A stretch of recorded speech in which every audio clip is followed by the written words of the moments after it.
ভাই আপনারা যে গোল বেচেন, গোলে কি দেন যে একটু বেশি স্বাদ লাগে? এটা গোলে কোনো কিচ্ছুই নাই, দই ভাঙিয়া গোল তৈরি হয়। 1 লিটার হলে হবে না নে? না, কত রিক লাগবে? হাফ লিটার গোল তো আমারই লাগে আজকে যে দুটিছে। গোল নাকি 1 লিটারে হয় না? রিন স্যারের একাই 2 লিটার লাগে। বাবার একদম কস কথা বোতল রে। নতুন বোতল। হেভি হয়েছে বোতল কয়টা এমন? এইগুলো 10 টাকা করে। আপনার বাড়িতেও যদি দই ভরিয়ে ডাক দেন, আমাদের এরকম করেই বানাতে আসে। এরকম তো আপনারা যায়ও বানাতেন না? হ্যাঁ, আমার টিয়া দিবেন, আপনি 1 মণ গোল বানাবেন, আমার 6000 টাকা দিবেন, আমরা যা দুইজন যা বানাতে আসি।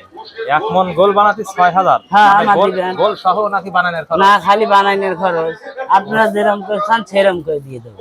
এই ঘোলের মধ্যে আছে হচ্ছে টক। প্রথমে গরুর দুধ থেকে টক দই করতে হয়। টক দই করে তারপরে মনে করেন যে তৈরির সময় পরিমাণ মতো লবণ, মিষ্টি আর পানি ব্যবহার করি। যতটুকু না দিলেই নয় ততটুকু।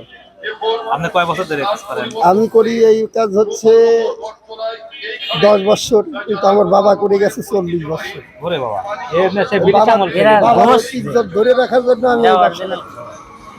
এর আগেও অনেক খাইছি গোল। মূলত আমি ভালো এখন একটা ব্যবসা করছি, ভালো ব্যবসা, কিন্তু আমার বাবার কথা যে আমি দীর্ঘদিন এই ব্যবসা করতেছি, তোর এই ব্যবসা করতে হবে, এটা জন্য মানে এই জন্যই আমি ওই একটা ভূষণী ব্যবসা বাদ দিয়ে এটা করতেছি। রমজান মাসে প্রতি বছরই ঘোলের চাহিদা বেড়ে যায়, আর এই সময়ে ব্যবসায়ীরাও নয়ছয় করে। আমি কারো বদনাম করব না, তবে সিরাজগঞ্জ সলপের যে ঘোলগুলো খেয়েছিলাম গত বছরে, তখন কেন যেন মনে হয়েছিল যে একটু স্যাকারিন স্যাকারিন ফ্লেভার আসে জিবার সাথে। আর ফরিদপুরের অর্থাৎ পাবনা জেলার ফরিদপুরের গোপালনগরের যে এই ঘোলের ভিতরে স্যাকারিনের কোনো ফ্লেভার আমার কাছে মনে হয়নি।